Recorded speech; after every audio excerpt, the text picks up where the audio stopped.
Well, good afternoon. Good morning, everyone. We're going to get started with this panel. My name is Will Pomerantz. I'm Deputy Director of the Kennan Institute, and I'd like to welcome you to Session 1B, just to make sure you're all in the right room, Restoring Memory of the Jewish Past in Russia and Ukraine. And Poland. And Poland. Okay. The moderator is always the last to know, but that's okay.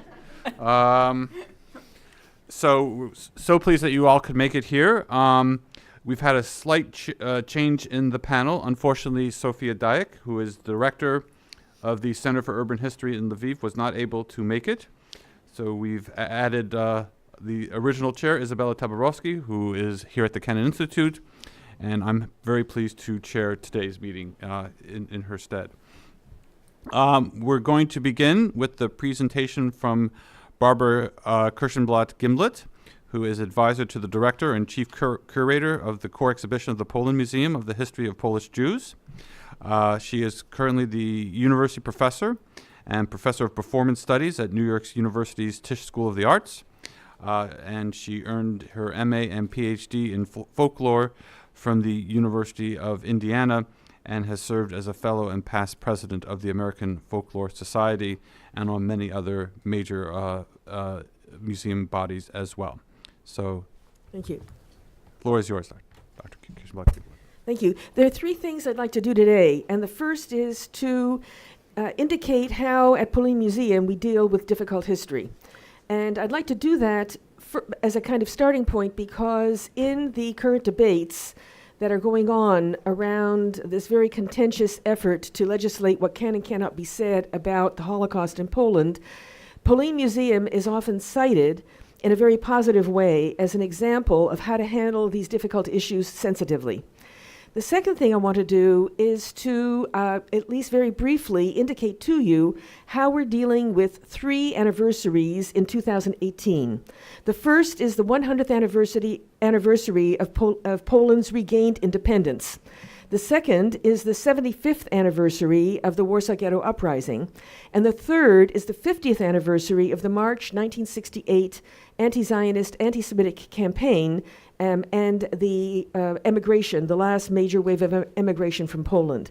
And I can assure you that the way that POLIN Museum is dealing with those anniversaries is quite different from the ways in which other institutions are dealing with I would say, primarily the anniversary of the Second Polish Republic. And then the third is I want to set this within the current very contentious and I think really damaging debates that have been engendered by this very unfortunate, misguided, and poorly worded effort to legislate what can and cannot be said about the Holocaust. So for those of you, particularly for those of you who are not familiar with the museum, let me at least begin to set it in place. So first of all, this is where we have created the museum, on the ruins, on the ocean of rubble of the former Warsaw Ghetto, which had been the pre-war Jewish neighborhood and had been leveled, completely destroyed after the Germans suppressed the Warsaw Ghetto Uprising in 1943. The monument to the Ghetto Heroes was unveiled on the 5th anniversary of the Warsaw Ghetto Uprising in 1948, and you can see the destroyed city of Warsaw in the background, and that the rubble had not been cleared. Today, the monument stands in an area that basically after the war, the communist-era apartment buildings, and in a space that had been designated as a plaza and park that would be the setting for the monument. In 2013, we opened the POLIN Museum of the History of Polish Jews. It had been initiated as an idea in 1993, and the intention was that it would face the monument to the Ghetto Heroes and complete the memorial complex. That we would go to the monument to honor those who died by remembering how they died, and we'd go to the museum to honor them by remembering how they lived. And so today, it's that relationship that really is a key to the meaningfulness, to the significance, and I think also to the success. And so the museum is, the name of the museum is POLIN, Museum of the History of Polish Jews. The word is inscribed in in Latin letters and in Hebrew letters on the glass that lines the building. And the story, the legend that we start the exhibition with is a story that Jews told themselves about why they came to Poland, how they came to Poland, and why they stayed. And it's a legend essentially that says that they fled persecution in the West, came east, found themselves in a forest, heard the words POLIN, thought they heard Hebrew, rest here, and so the story then continues. It's a very counterintuitive way to tell the 1,000-year history of Polish Jews. A key to this museum is that it's a public-private partnership, and the first one and a unique one for a major cultural institution in Poland. And that, I think, is extremely important. It is now, today, a state institution, but the private partner, a Jewish NGO in Poland, is, in a sense, a guarantor of its independence and its, to some degree, autonomy, so that the state does not completely control, cannot completely control what this museum does. It cannot completely control who the director will be. And if the state will not fund programs it does not like, the Association of the Jewish Historical Institute of Poland, the Jewish NGO in Poland who initiated the museum project, can raise the money and can ensure that programs that the Ministry of Culture will not support will be supported. And that is the case this year with our March 68 event. A key to the I think to the feeling that this museum somehow or other is dealing with history in a responsible way has to do with a very rigorous, very coherent, I would say, set of historical principles or set of principles that guided the creating of the exhibition. And the first being that 1,000 years of Jewish presence on Polish soil, that's the most important period in the history of Polish Jews. And so by placing the Holocaust, Jedwabne, Kielce, blood libels, and all of those other very dark moments in this history within a 1,000-year history of Polish Jews is actually the first move, and it's a very important move. The second that I would point out from this longer list is that the exhibition presents a spectrum of relations from the best to the worst, a story of coexistence and conflict, cooperation and competition, separation and integration, by no means suggesting that at any one moment in time those two terms are co-equal. It is a multimedia narrative exhibition, which is, I think, also a key to its power to tell, to be a storytelling museum. And it's multi-voiced. It avoids a master narrative. It is not ideologically driven. It is not, if you will, following a politics of history or historical policy, whether of the center-right government before it or the current right-wing government, but rather it offers an open-ended, multi-voiced narrative and models what that kind of openness and what that kind of debate and dialogue can actually offer when presenting a history that has in it very difficult moments. One of the big messages of this exhibition is that Jews were not only in Poland, but also of Poland, that they created a very rich civilization, one that exhibits a kind of symbiosis between Jews and their neighbors, whether they're Polish neighbors, Ukrainian neighbors, Lithuanian, because we're thinking in terms of a very, very large Polish-Lithuanian Commonwealth. One of our key principles in the creating of this exhibition is to avoid a teleological narrative, which is to say, to avoid presenting a museum of 1,000 years of Polish-Jewish relations that lead inexorably to the Holocaust. And so pulling back, and we have various ways of doing that, is actually critical to creating an historically accurate, not an anachronistic, and not a teleological narrative. That doesn't mean that we don't present the most difficult episodes, but we do not embed them in essentially a history of anti-Semitism, which is what some of our critics would wish that we would do. And so when we come to the Holocaust Gallery, when we look down that Second Polish Republic street, what we see is not the Holocaust. What we see, in fact, are people looking up, and when you turn the corner, you see the bombs dropping. And when we come to present the Holocaust itself, we actually present it in a multi-voiced way as well. And we present both, in the case of the Warsaw Ghetto section of the Holocaust Gallery, we present Adam Czerniaków and his Polish diary in Polish. He was the head of the Judenrat, and Emanuel Ringelblum, who organized a clandestine archive and a team, the Onyx Shabbos team, to document everything that was going on in the Warsaw Ghetto, but also to some degree in occupied Poland. And we do that on the basis only of documents from the period, without looking forward and without backshadowing. These are documents that were buried and excavated right after the war. We have, in a section that we call the Aryan Street, a presentation of Polish-Jewish relations during the Holocaust. What did Poles know? What did they think? What did they feel? What did they say? What did they do? Again, a spectrum from the very worst to the very best, including stories of Poles who hid Jews, some of whom exploited them and murdered them, and others who lost their lives in an effort to save them. And so that full spectrum and those stories, the best and the worst, are part of our presentation, and that includes Jedwabne and local pogroms in the summer of 1941. When we come to the post-war gallery, this is actually the gallery that gave our colleagues the most difficulty, and that is because there are no Germans here. Whatever happened here is really a story of, if you will, Poles and Jews under communism. And it is here that we present the history of the Warsaw Ghetto Monument that we are commemorating. And it is also here where we can see an effort on the part of the government, a part of the city and a part of the ministry, to shift the story from the fullness of the good and the bad to the good, meaning Jan Karski and, of course, the Polish righteous.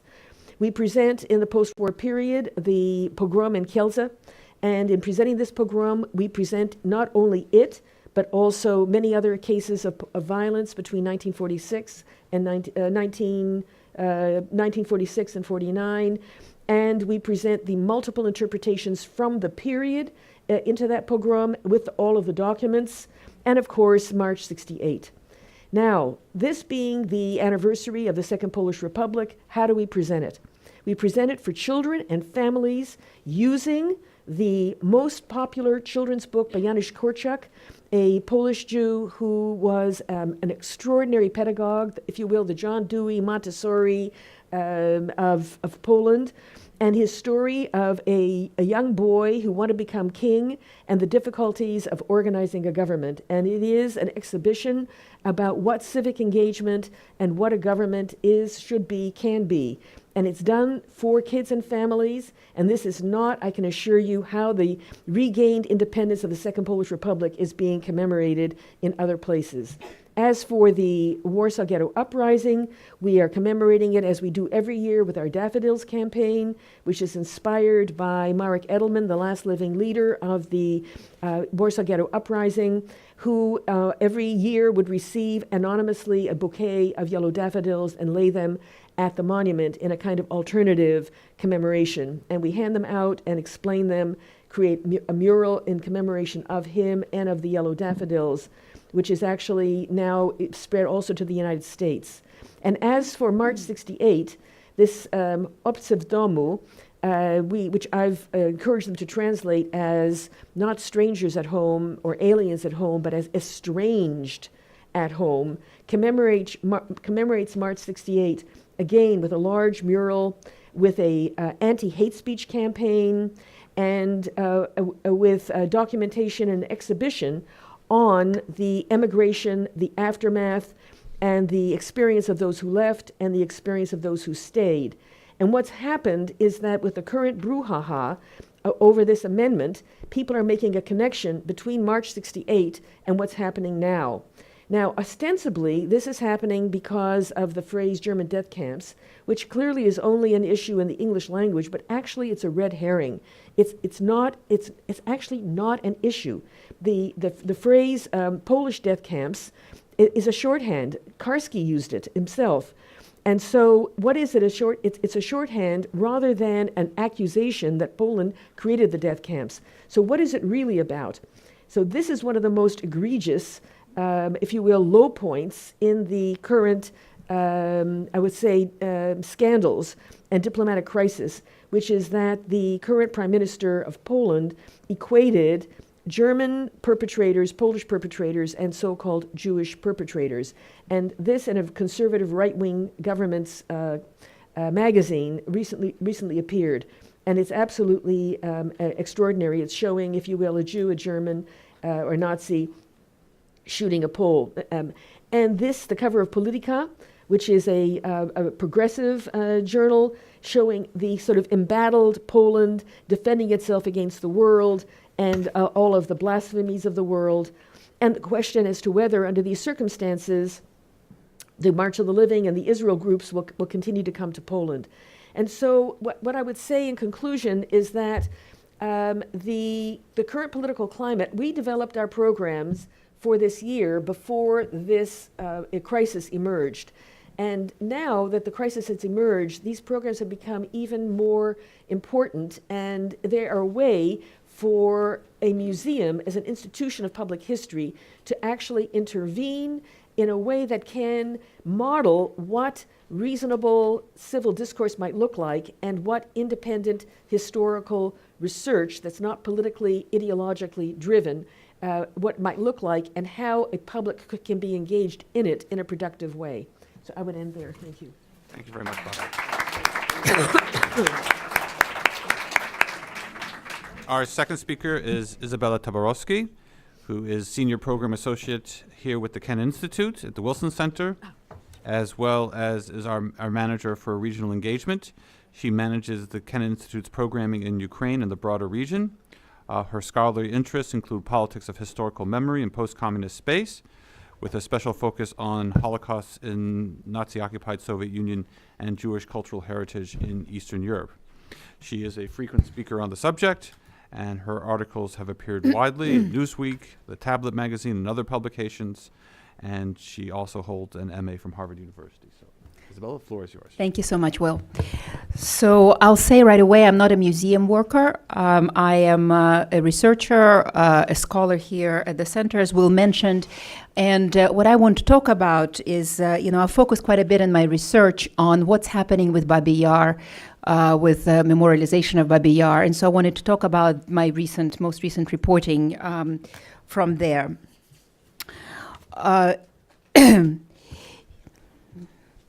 If I showed you some images of the Holocaust, I think that we, let's see. Oops, I think I wanted to start with something else. Sorry, you know what? I may have used I'll just scroll through that. I apologize. If I showed you some images from the Holocaust, I think that we all have sort of key images that we have in our mind and our memory. So this would be one of them, the sort of the iconic, for lack of a better word, right, images from Auschwitz, images of sort of people being... these lights down so that the images are more clear? Images that signify deportations, people being transported across the continent to different places, from where they live to the place where they're going to die, right? People wearing this characteristic concentration camp clothes. And what I think we really lack is the imagery to convey what happened in Ukraine and generally in the Holocaust in the Soviet Union. And I think that if I showed you a picture, this would be a picture that really communicates it very well. It's a picture by a painting by an artist, which is titled "Where Are You, Mama?" This is Babi Yar, and to me, this characterizes what happened in those territories, because so much of it happened, first of all, in ravines, in pits, in forests. It happened. People were not documented. The deaths were not documented, and so there's sort of a sense of loss, also because there was no proper mourning for it. The Nazis, in some cases, as in the case of the Babi Yar, they tried to cover up the signs of what was left from their crime. And then the Soviets sort of imposed decades of silence over it. And so today, and Babi Yar itself was transformed, and I'll talk about it a little bit, as a landscape, it was completely transformed. So today we really don't don't know anymore. What was. It's very hard to do research, and throughout Ukraine in general, you have basically, if you go to Western Ukraine, you have sites of mass murder, which are, some of them have sort of some symbolic, little monument that was established usually after independence in the 1990s. But the sense you get really from being there is just a sense of empty space. It's an empty space, places where Jews used to be very prominent, especially again in Western Ukraine, big part of the community, sometimes majority in certain towns. Now there is really absence, and there is an absence of memorials also. And this is a place where 1.5 million Jews died.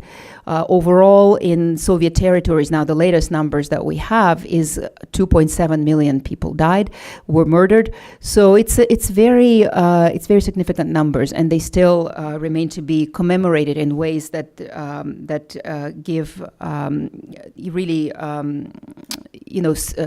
given a sense of really what happened here. So I think that for people who are engaged in memorialization, museum workers, I think that it's probably one of the greatest challenges, I think, is to really create images that can communicate to people what happened there.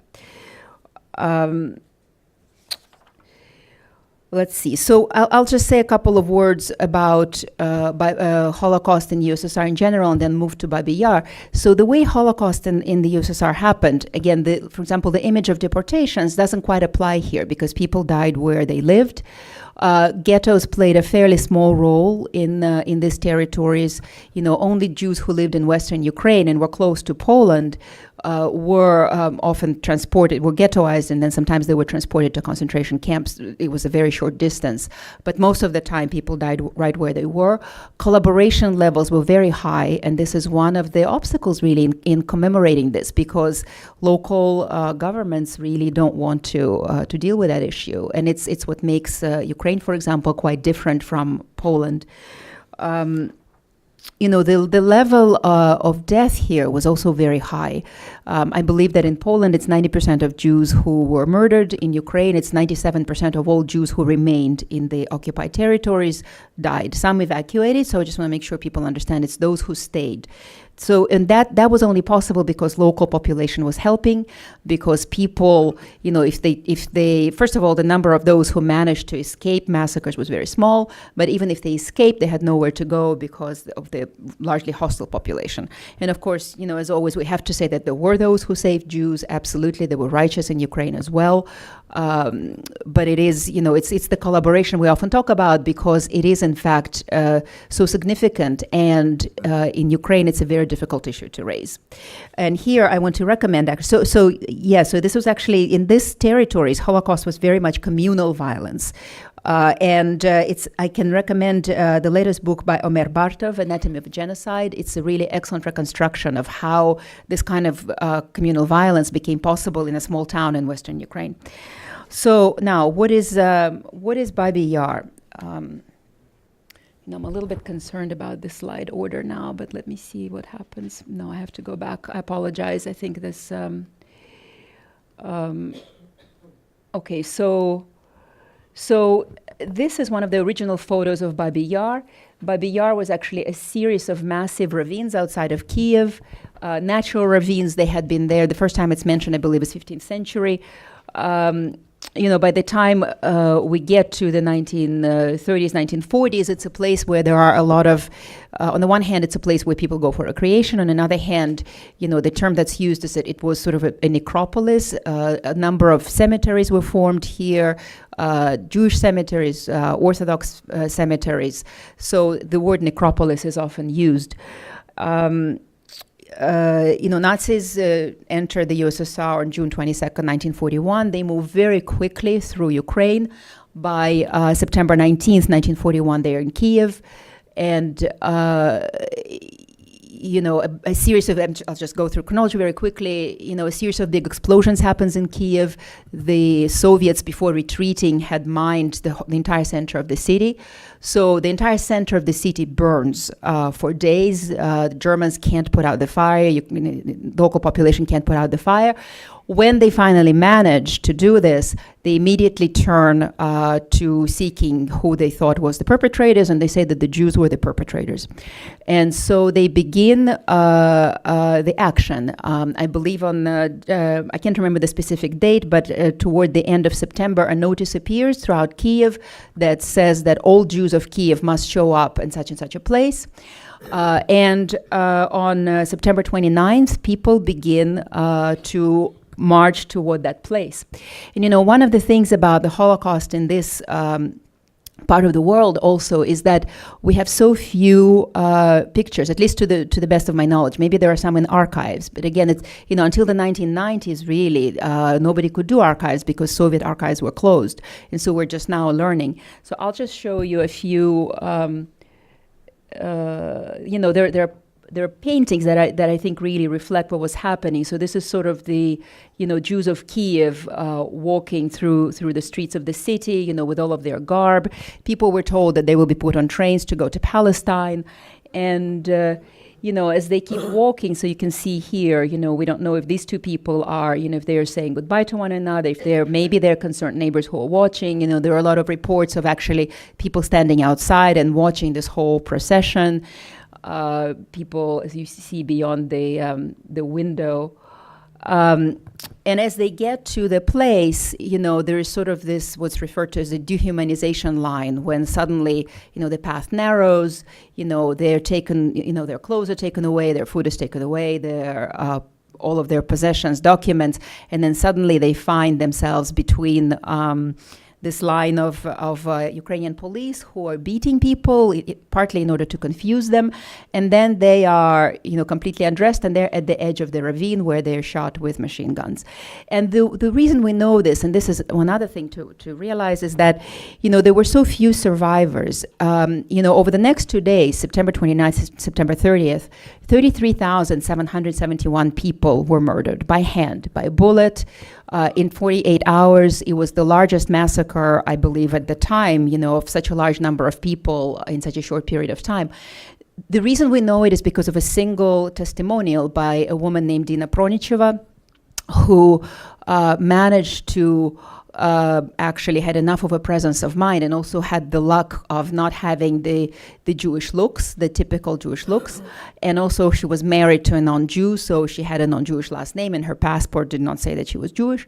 So she managed to kind of, you know, figure out what's going on, try to pretend that she was not Jewish. Eventually they realize that she is, you know, and she jumps into the ravine a few seconds before they shoot her, manages to climb out from under all of the bodies, manages to survive. It's just a series of incredible luck, you know, and she gave testimonial later on.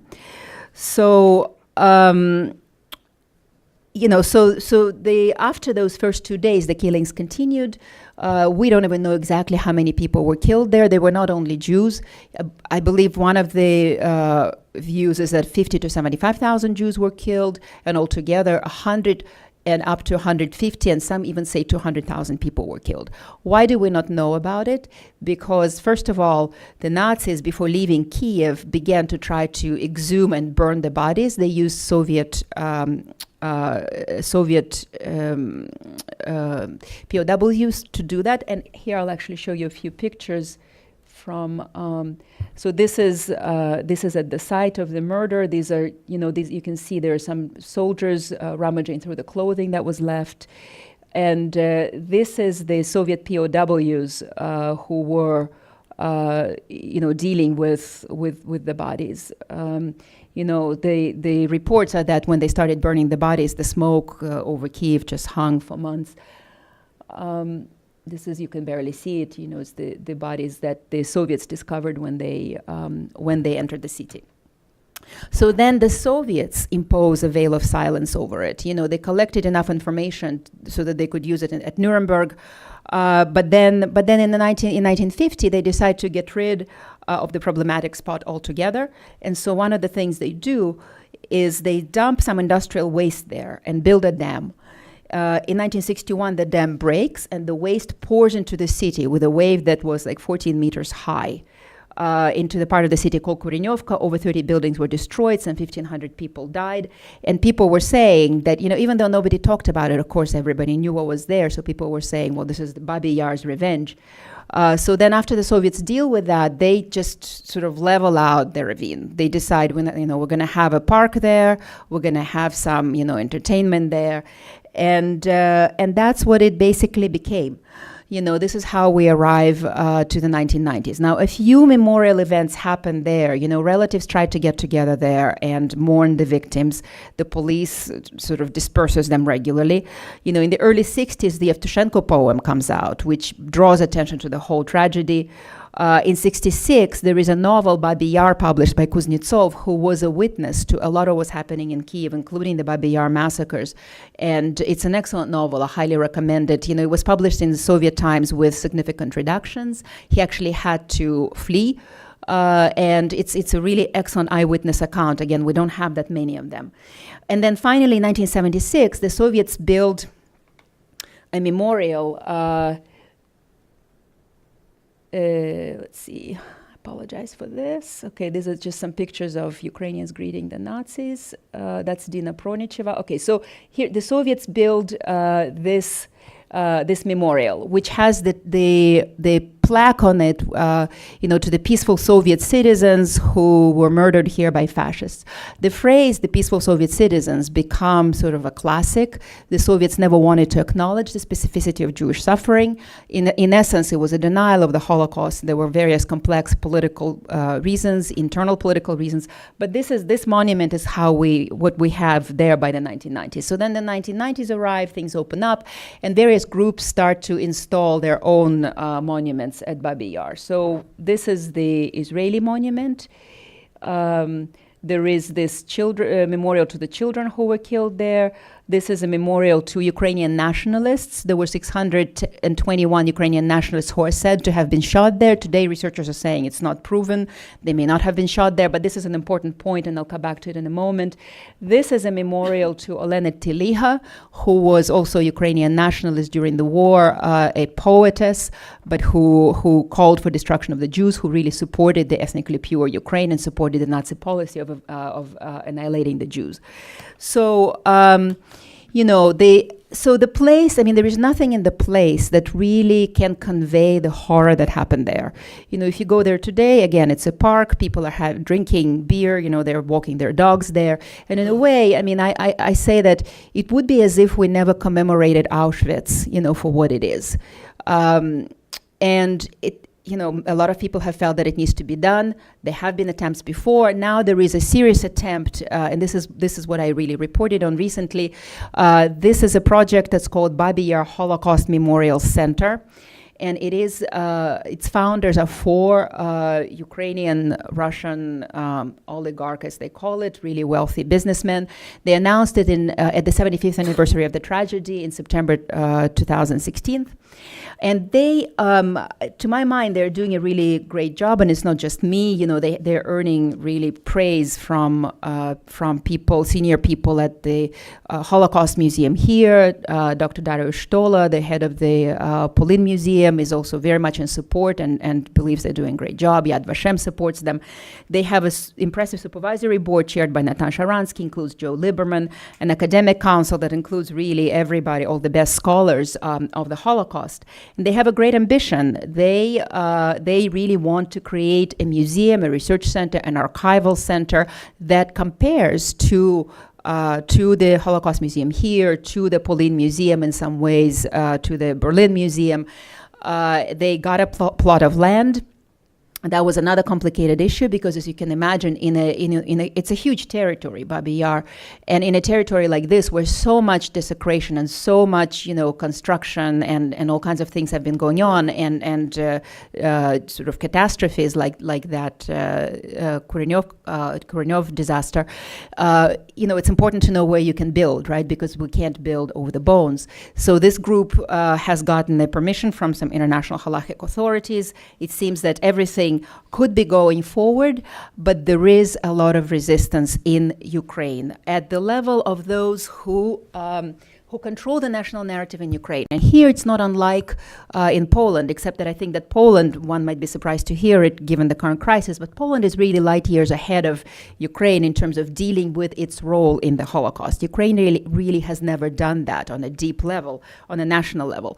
And like all other post-communist spaces, countries, after the independence, they focused on constructing an ethno-national narrative, a narrative that focuses on suffering and victimhood of the specific ethnic group, the titular ethnic group. So for Ukraine, it's Ukrainians. Even though Ukraine has always been a very diverse country, it remains a diverse country, but they focus on the victimhood of Ukrainians, and it's very hard to fit somebody else's sort of, suffering into that specific narrative. So, so there is that. There is a resistance to potentially exposing the role of collaborators, and you really can't avoid that conversation in this discussion. And the people I spoke with who are on the academic council of this memorial, of course, they say, we can't avoid talking about it, but we also want to talk about the righteous. But if you want to talk about the righteous, you can't avoid talking about those who participated. It's a crucial issue if you want to understand and really draw the conclusions that could be useful for us today. So, and a particular problem in Ukraine also is that some of the same heroes that Ukraine today, same people that Ukraine today views as its heroes, the wartime nationalists, were also people who in fact participated in the Holocaust. So the very same people, I showed you the cross and this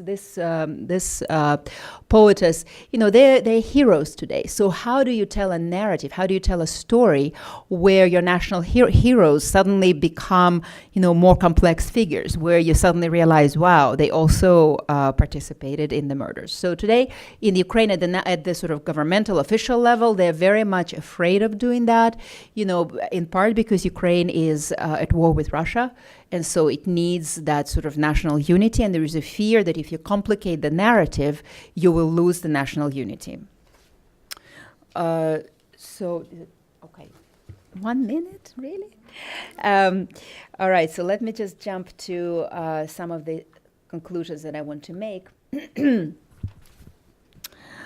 So I think that what's central here is that, so the resistance also has to do with the fact that there is an attempt to actually dissociate Babi Yar from the Holocaust. And this is something that's very much in line, I think, with the Holocaust distortion that we're witnessing today in the whole region.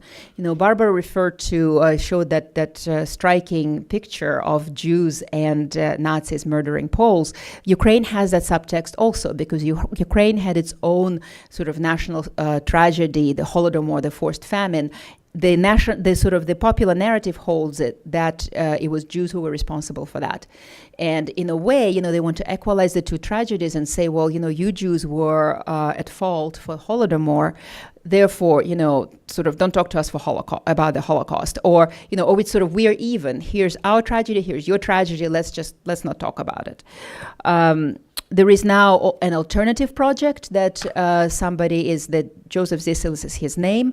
He's a frequent Jewish spokesperson on Jewish issues in Ukraine. He speaks on behalf of the nationalist governments. As we know, a lot of nationalist governments do have Jewish spokespeople for them. So the thing to look out for, to be on the lookout for, is that the narrative in the museum that he proposes tells the story of Babi Yar as a whole, diminishing the role of the Holocaust. And, the point here is that, of course, there were many, many other crimes taking place at Babi Yar. It's true.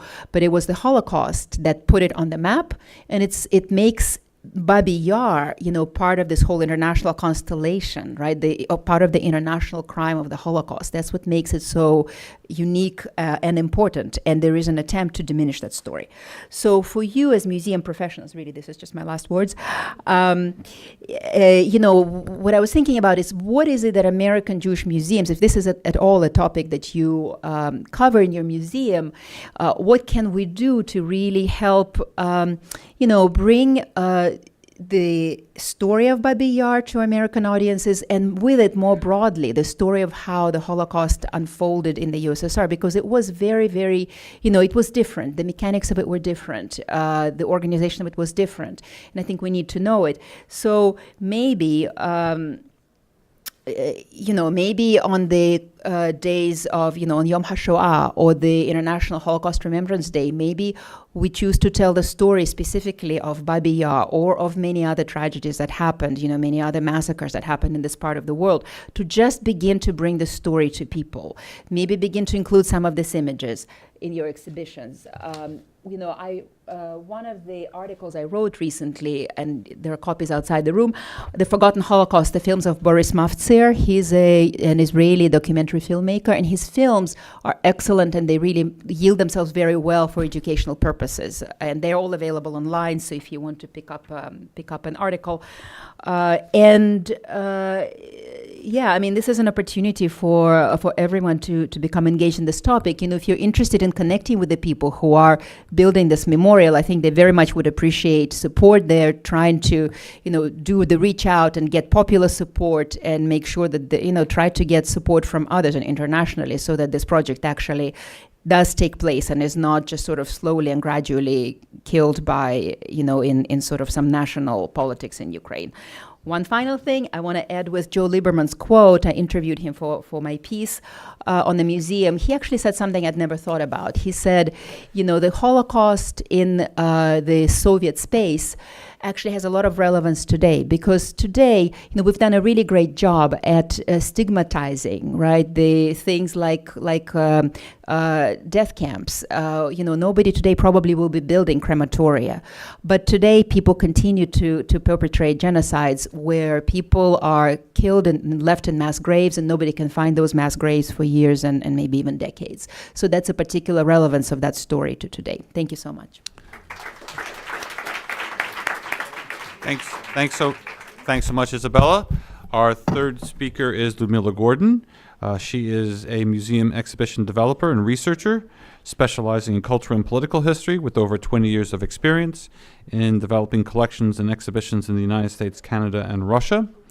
Most recently, she worked with Ralph Applebaum Associates, a New York-based museum planning and design company, developing the content and visual storylines for several groundbreaking museums, including the Jewish Museum and Tolerance Center in Moscow, the first narrative history museum of such a kind in Russia.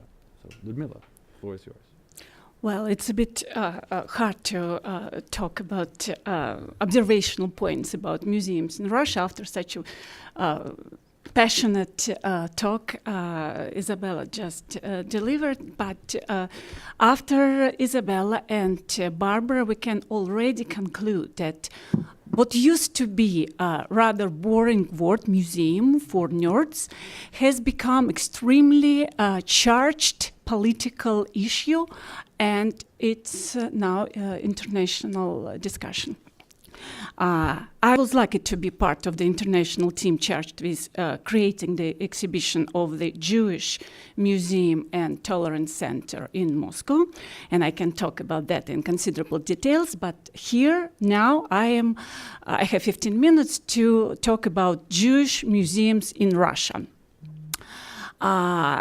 So first question, do you know how many Jewish museums are there in Moscow today? 3.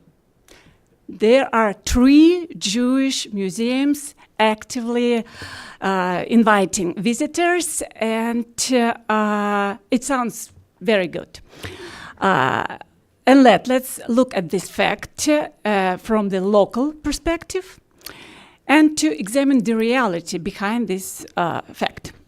First, briefly, the history of the Jewish museums in Russia. It is really brief indeed. The first attempt to create a Jewish museum in Russia was made by Semyon Ansky, famous Jewish ethnographer. It was Ansky, I'll show you the group of people. It was Ansky, the man in the middle, and his small team who organized the first and only Jewish ethnographic expedition to the Pale of Settlement in 1912-1914. Ansky and his colleagues collected, recorded, and brought to Petersburg tremendous amount of Jewish folklore, artifacts, photos.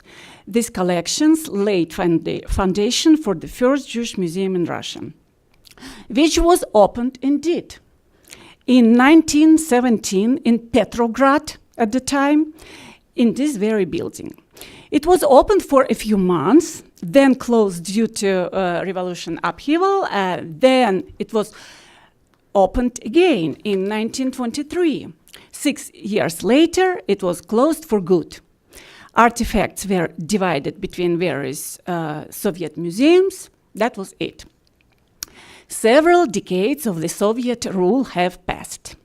In the early 1980s, at the time of the total ideological stagnation, a group of young Jewish intellectuals, predominantly ethnographers, came up with an initiative to create a Jewish museum celebrating the diverse cultural heritage of the Jews of the Soviet Union.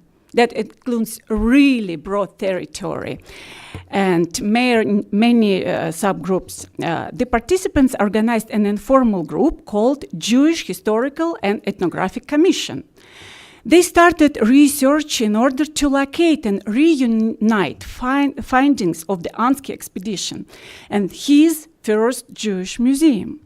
All those materials were dispersed since the 1920s between Leningrad, Kiev, Odessa, and much sooner than anyone could imagine, the Soviet Union was gone. And the initiative winded down due to many of the participants, most of them, immigrating to Israel or to the United States. And yet, in 1988, an unusual event took place in Moscow. An informal museum of the Soviet Jewish culture was opened in a private apartment. Over 60 people, including Western journalists, attended the opening. The organizers appealed to the City Council of Moscow with a request for recognition and request to provide facilities for the museum. Nothing happened. A formal initiative to create a Jewish museum in Russia resurfaced a decade later. The very first Jewish museum in post-Soviet Russia was opened in 1998. It is known formally as the Jewish Museum of Jewish Heritage and Holocaust, or informally, as most people know it, the Memorial Synagogue.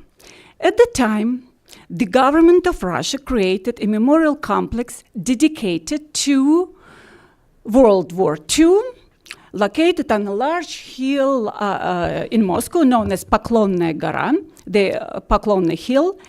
The concept of the memorial complex included building on a site a memorial church, a mosque, and a synagogue. The Moscow government provided land for all these three memorial buildings. The construction of the Memorial Synagogue was funded by the Russian Jewish Congress, the largest secular organization in Russia. The opening of the Memorial Synagogue took place in 1998. The president of Russia, Boris Yeltsin, attended the opening ceremony. At the time, it was a very big deal, the first Jewish museum in the post-Soviet times with a straightforward agenda to commemorate Jewish victims and to provide space for religious services. This is a very small building, with the main floor being used as a synagogue and the exhibition being placed in the basement. One part of this exhibition tells about the life of Jews in the Russian Empire and the USSR, and the second part tells about the Holocaust. 20 years into existence of this museum, some observational points really briefly. The number of visitors to this museum is rather small. You would never see a crowd of visitors coming to this museum. Here is a rare photo showing some visitors. And you may recognize those on the picture if you know people working in the museum world here in the United States. So, by the early 2000s, the time had come for a new initiative to create a large, comprehensive Jewish museum in Russia. First steps were taken Then a political situation interrupted that initiative, and once again, the idea of the Jewish Museum was put on hold until a decade later, when the powerful Chabad community announced their plan to open a new modern Jewish museum in Moscow, in the really famous architectural landmark known as Bakhmetiev Garage. And the museum was to be developed according to their vision, and it was broadly reported that this plan was supported by President Putin. As soon as this news became widely known, suddenly representatives of the Russian Jewish Congress, a secular organization I mentioned earlier, announced their own plans to open another Jewish museum in the coming year. Remarkably, it took them just 6 months to create and open this other Jewish museum, just on time to make it 1 year ahead of the competitor's museum. This is museum, it's known in English as the Museum of Jewish History in Russia. But more exact translation of the Russian title is the Museum of History of the Jews in Russia. It was opened in May 2011. This is a private museum founded, sponsored, and directed by one man, a real estate businessman, Sergei Ustinov. One would praise such a powerful effort and implementation, if not for some confusion. For instance, a strange location and exhibition space of this museum.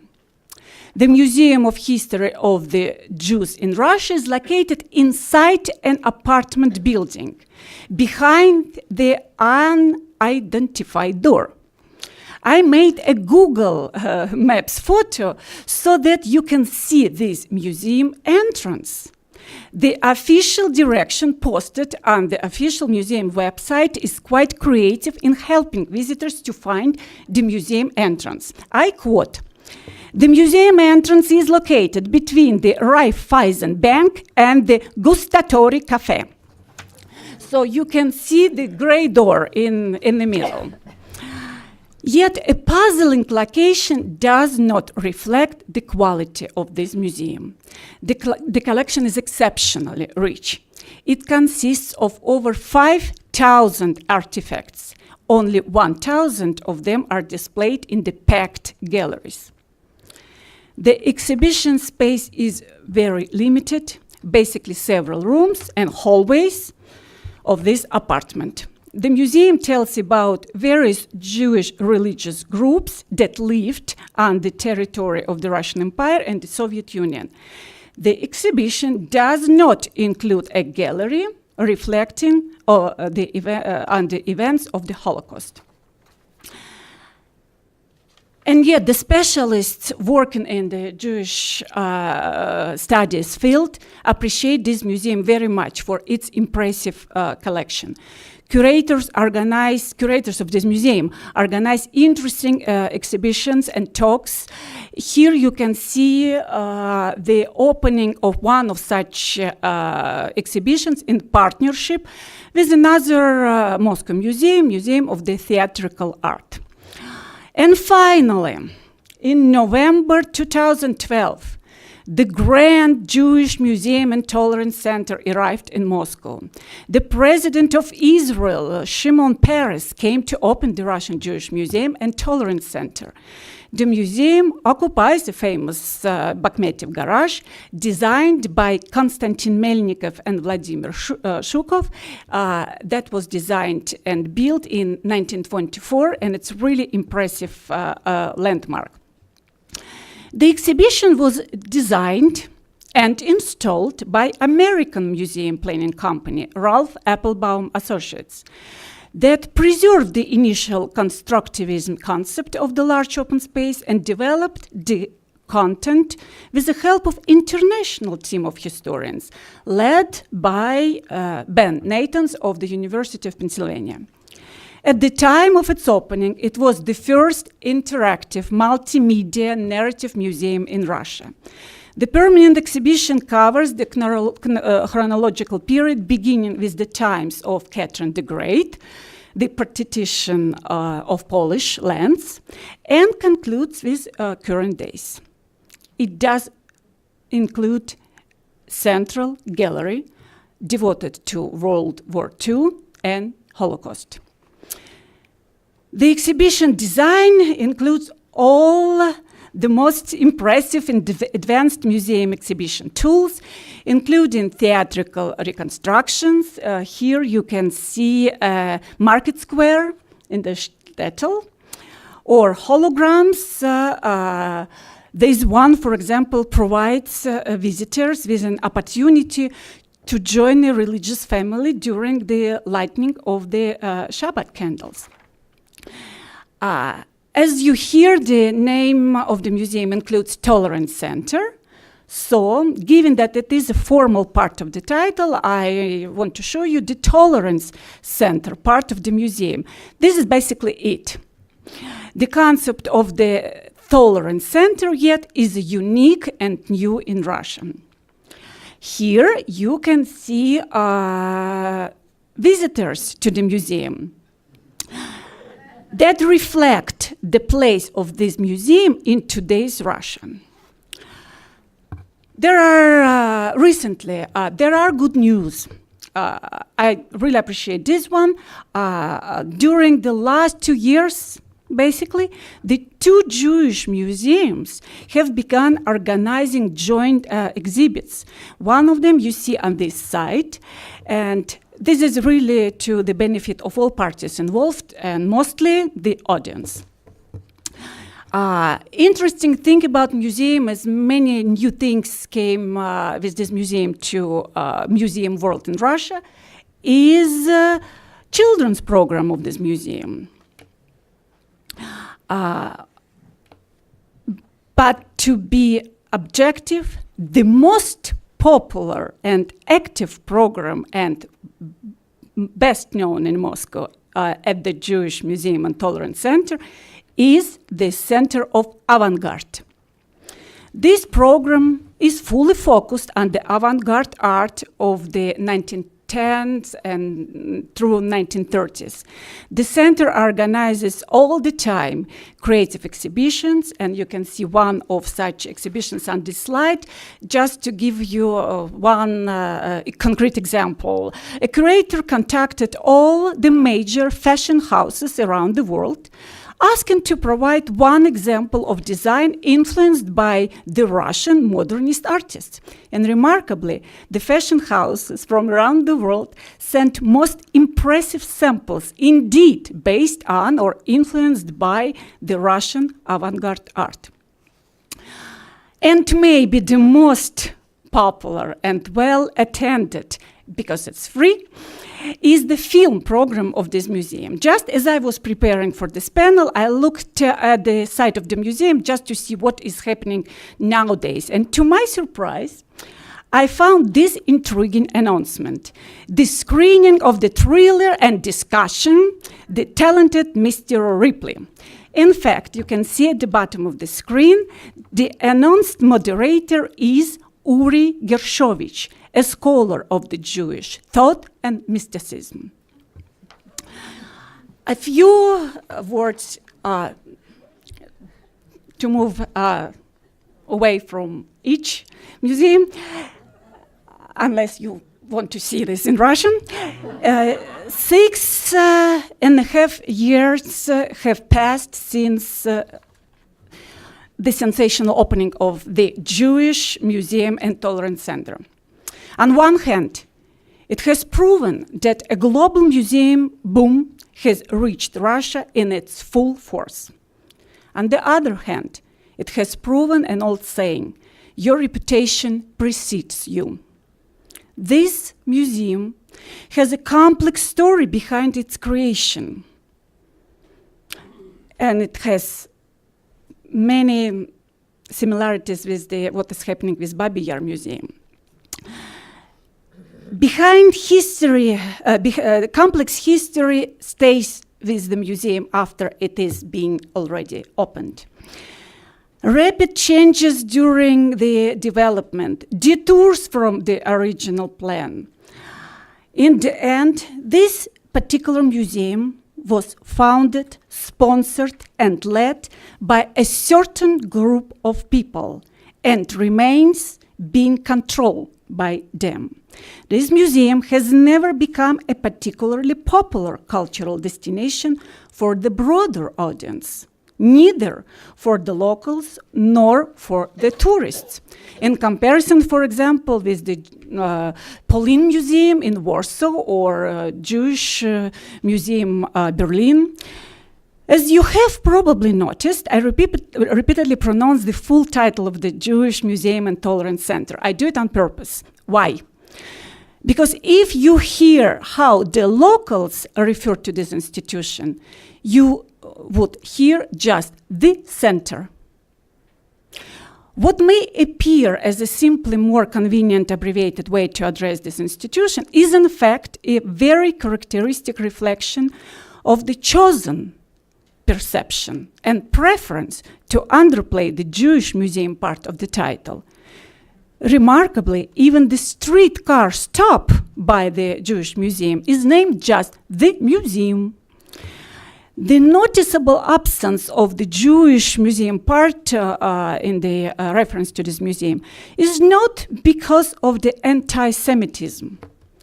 It is rather the reflection of the lack of great enthusiasm and interest in the Jewish museum by the broader audience. That includes both the Russian Jews and non-Jews. Ironically, while it is so important that there are now 3 active Jewish museums in Russia, all of them in Moscow, and it is really impossible to find a Jewish person in Moscow, almost, who would speak highly of any of these 3 museums, or at least of one. The split inside the Russian Jewish communities sadly defined the attitude toward each of these museums. The Memorial Synagogue and Holocaust Museum is too remote, small, and old-fashioned. The Museum of History of the Jews in Russia, that is stationed in the private apartment, is too secluded and known only to the limited audience. The Jewish Museum and Tolerance Center has met the appalling reaction from the very beginning. It was promoted by the Kremlin, sponsored by a small group of loyal oligarchs, and created by one particular Jewish community, Chabad. The Chabad community used to be for decades only a small part of the Jewish religious life in Moscow, while now it has become a dominating religious community and apparently carries a significant power, given that it is the leader of the Chabad community who was appointed by President Putin to be the chief rabbi of Russia. In fact, in the year when President Putin came to power in 2000. I want to conclude my 15 minutes brief on the Jewish museums by citing an article by a Russian Jewish journalist published in the influenced newspaper Kommersant right after the Jewish Museum and Tolerance Center was opened in 2012. It is a miracle that a Jewish museum is opened in the center of Moscow. I am a Jew who has nothing to do with the traditional Jewish culture. I do not know Hebrew or Yiddish. I do not go to synagogue. I do not remember holidays. And I learned what a dreidel is when I was already adult. I never questioned that I am a Jew, but it was never entirely clear what makes me a Jew. This museum presented me with my Jewish memory, and I realized it is the memory that makes me a Jew. Frankly, I did not like it very much. It is not pretty at all. And yet, It is a miracle indeed that today it is possible to open such a museum in the center of Moscow. There are many things in today's Russia that are not going too well, but it is absolutely clear that now there is no state anti-Semitism. Now it is a museum matter.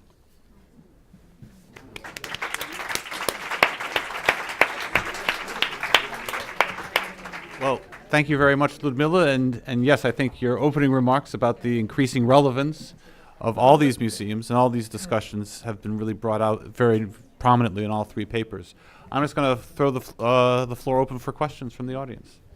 Right here. Hi, I'm going to direct my statement and question to Isabella.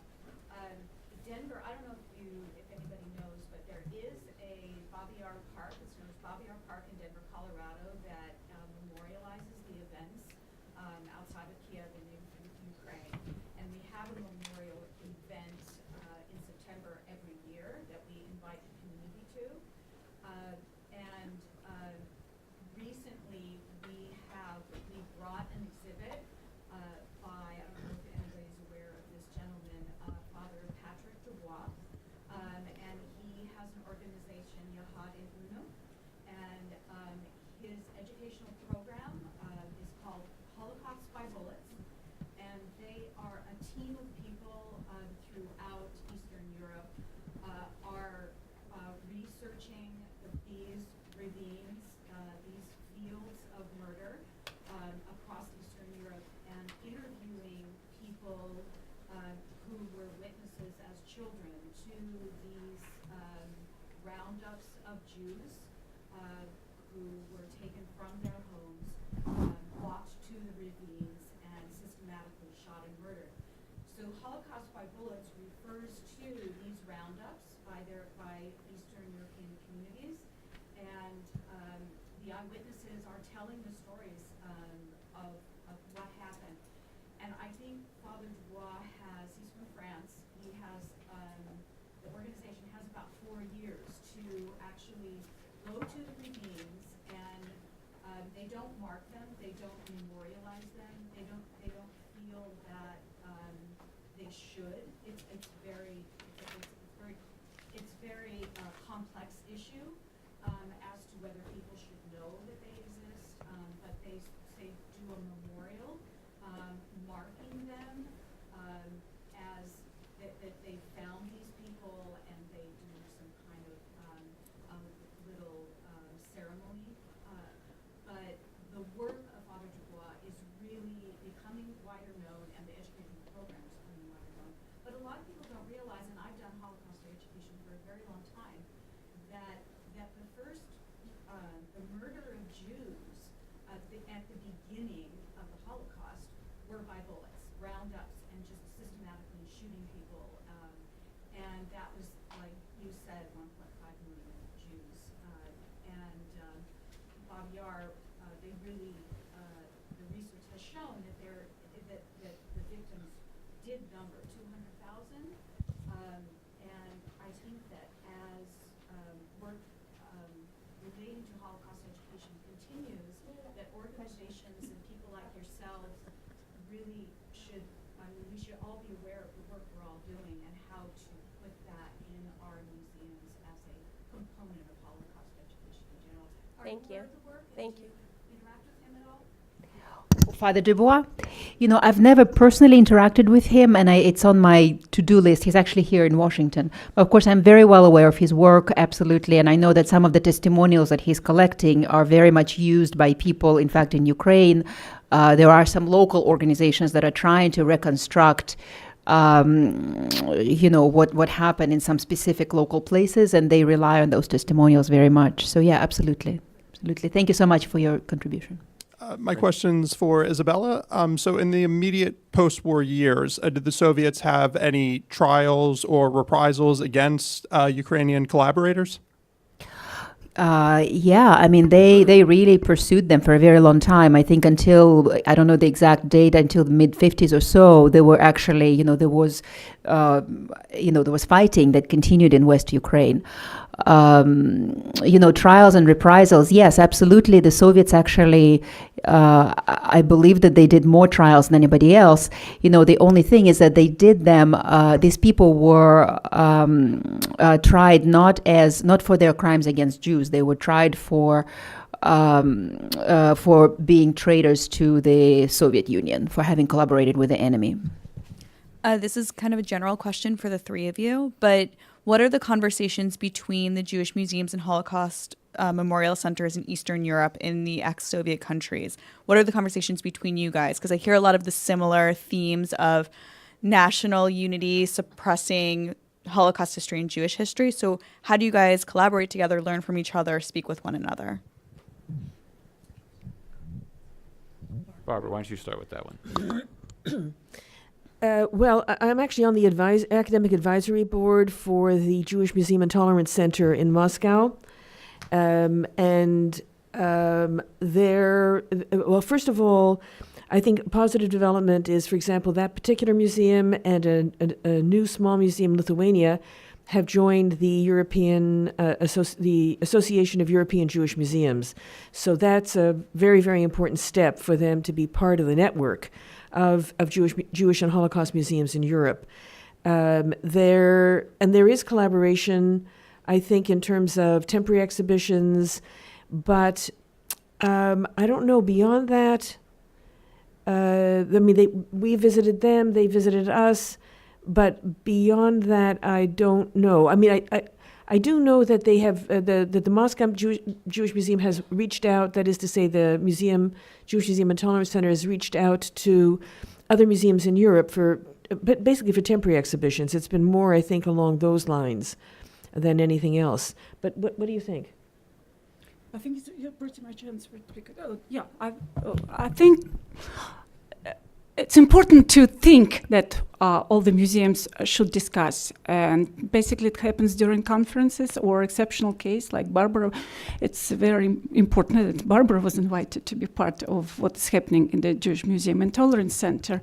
They really need to approach what is happening worldly, let's say it, not to stay focused on what happens inside the country and all those things that I mentioned. So I think more questions like yours and more development would be beneficial to everyone. And I'll just say, I think I mentioned that I know that Dr. Stola is supporting the Babi Yar Holocaust Memorial Center that I was describing. They themselves are reaching out to all the major museums to get sort of the best expertise. So that's the extent. And they actually, the manager of that project came to POLIN Museum, spent a day there, and we met with them. So I think that there is an effort to learn from other museums in the creating of that one. Okay. So I see... Well, maybe except that I believe it took 15 years for you. Longer. And that is very important. And I think it's the key answer to no one can create such important museum in extremely short period of time. It takes lots of devotion, research, and responsibility, and ethics, and many things. So I think I'm going to guess also consensus building in the society, because I think that for the POLIN Museum, I think that's what you really did well, is in managing different groups as you were moving forward with it. And that's very crucial. In Ukraine, that's what they really need to do. And it's hard to see how it would happen given the current situation. Well, actually, I think that also your comment that nobody's very interested in the Jewish Museum and Tolerance Center or the other two museums. But in Poland, I think the difference is there's a feeling of urgency, a feeling that such a museum and the story that it tells is actually important. Now, we've had about 2.5 million visits since we opened the building in April of 2013, which is very exceptional, because I don't think there's any museum other than the Holocaust Museum here in North America that has that level of visitation. And I'm not saying that all of Polish society felt an urgent need for this museum, but a significant enough number of people really felt it was important and supported it through its long process of development. And I think the response of our visitors, which are now about between 60 and 70% are Polish visitors, and the rest are international. Half of them are Jewish visitors from Israel, the diaspora. But there's and of course there's many millions more that haven't come yet. I say. I'm hoping, of course, we'll see them. But I think the response within Poland is extremely, extremely important. Very, very important. And it was already there, I think, as we were ramping up. Mm-hmm.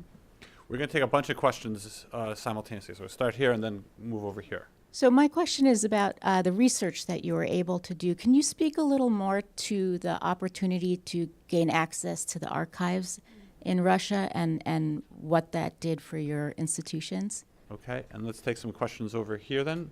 Yeah, my question is Museum of Ethnography in St. Petersburg, and they have an active Jewish section.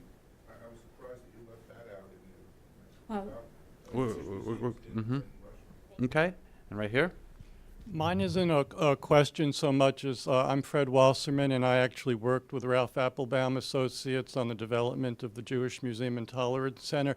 And I just wanted to comment that the process that we went through was one that would be very familiar to many of the Jewish museums here, and that while Chabad was certainly the sponsor, the sort of content development was quite independent with an advisory team of 5 international scholars, and so I just don't want there to be the impression that it was a Chabad-driven kind of content. It really is a very sophisticated and I think surprising look at the range and the depth of the history of Jews in Russia.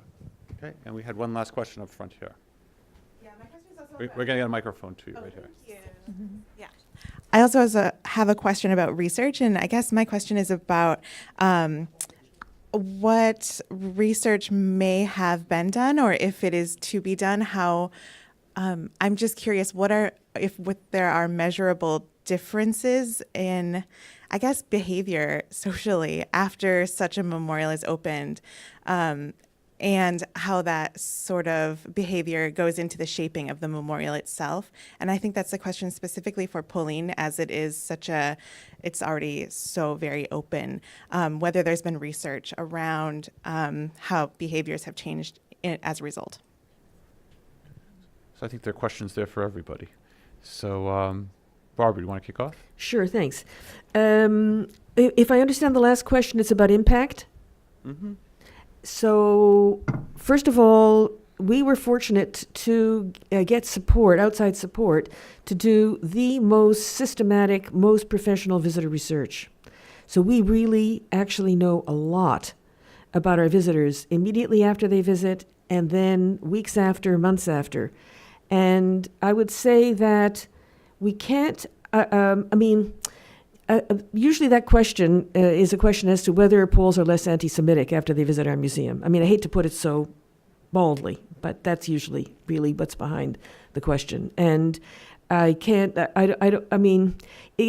our museum was never set up to basically fight Polish anti-Semitism. That was never the goal. At the same time, the education department of the museum, which is really incredible, a very, very important part of it is citizen education and promoting of tolerance. And the anti-hate speech campaign and this commemoration of March 68 and the way in which we're intervening in the current debates is really an important part of it. So I can't really speak directly to the impact on attitudes, but I like to think that what the museum does is to offer a history of Polish Jews rather than a history of Polish-Jewish relations. And that's a very, very important difference in terms of historical paradigms. A history of Polish Jews is a history in which Jews are actually agents in their own history and not simply objects on which others project their fantasies and fears. And a history of Polish-Jewish relations is essentially a history of either anti-Semitism and Holocaust or assimilation. And it's actually not really Jewish history, it's really Polish history. So I would like to think that by, in a sense, offering a different model of how to think about history and about the history of Polish Jews, that we can really really have an impact.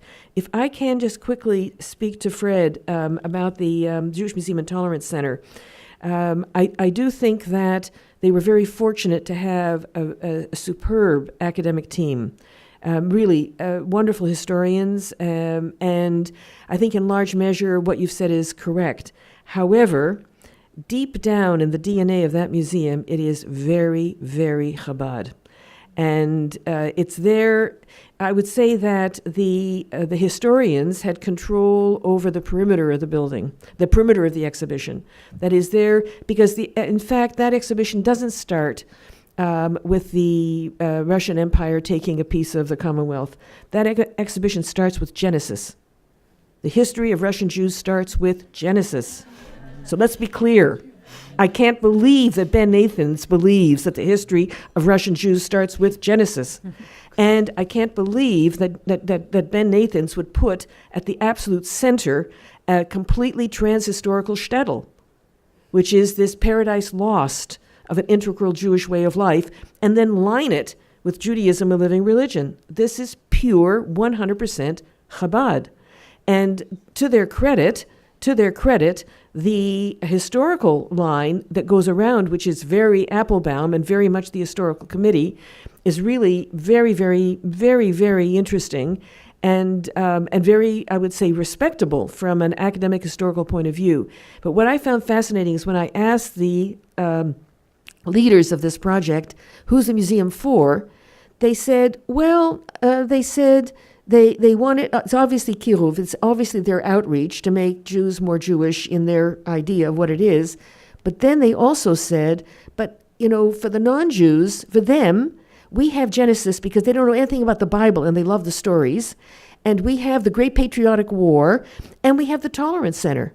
And the Tolerance Center, incidentally, has nothing about gay sexuality, gay, lesbian, etc. issues, nothing. And nothing about anti-Semitism, because that presumably is handled in the rest. So it's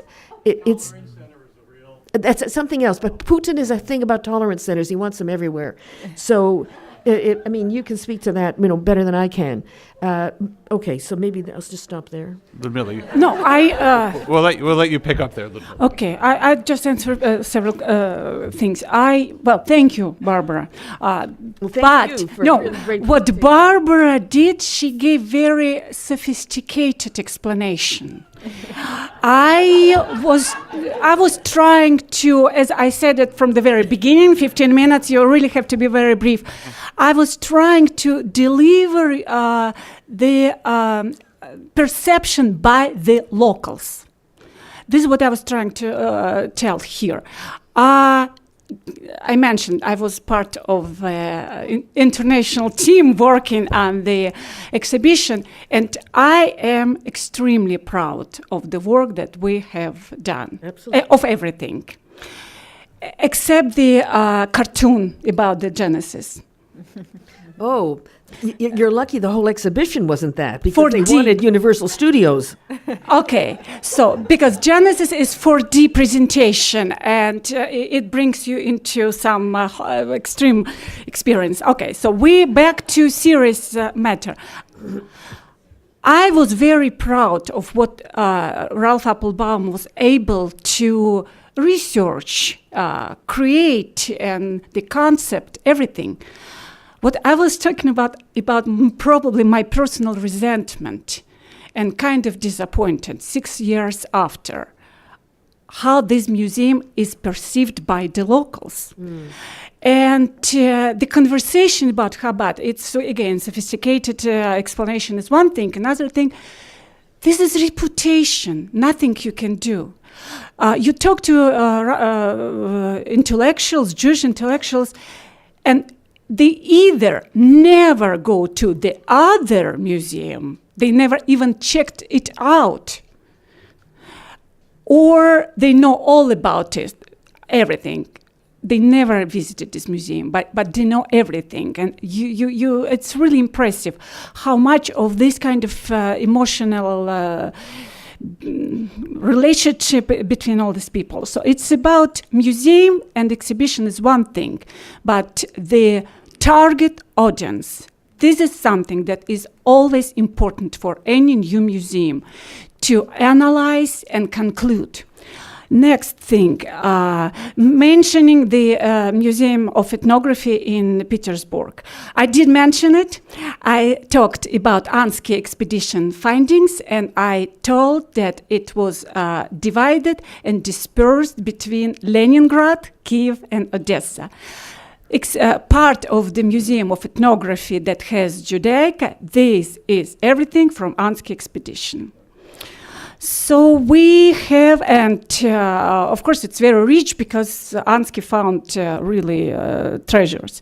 One more thing about archives, because I do work a lot in archives, and you asked how are Ukrainian and Russian archives. And it's interesting, some of them all have arrived into 21st century. But some of them stayed in the 70s of the 20th century. So every experience is individual, and sometimes it's just very pleasant experience, and most of them do allow people now to work in the archives. It's just still very old-fashioned way. You need to bring official recommendation, reference letter from the institution that sent you to open archival documents and dare to ask for a copy. So sometimes it's really more difficult than it should be, but sometimes more and more of them now have digital collections available online, step by step. So it's no longer as bad as it used to be in the early 90s. Actually, in the early 90s, they opened archives. And one more thing, I just want to comment. Chabad is not about what happens. Members of the Chabad community, they don't come to this museum at all. After all, museum is a secular experience. They don't need this museum. It's politics. But this museum, one museum is just secular, another which has synagogue in it. It's very original decision, and so I think I answered all it. Okay, we're almost out of time here, Isabella. So do you have any last comments? No. Okay, then we're going to finish up the panel. And thank all our panelists, and lunch is being served across the way.